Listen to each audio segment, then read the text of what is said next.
In this guide, I'm going to show you guys how to clone apps on iPhone. Let's get started.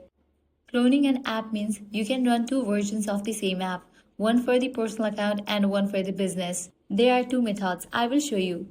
One for using the same account twice and one for two completely different accounts. For the same app and same account, you will need to head towards the app library. Now find the app you want to clone. Example, Facebook. Tap and hold, then drag it back to the home screen. You can duplicate the app icon by dragging it out of the app library. But keep in mind, this is not a true clone. Both apps icon will open the exact same account. If you want to clone a different account, what you want to do is launch a Safari browser. Now type in facebook.com and search for it. With that, you'll be directed to its official site. Once you're in the login page, what you want to do is click on three dots, select the option Share. Now scroll down and click on the option Add to Home Screen. Now give it another name such as Facebook 1, 2 and then click on Add.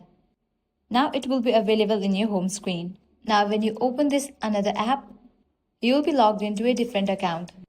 So this is how you can clone apps on iPhone. If this guide helped you out, do not forget to like, share and subscribe. Thanks for watching.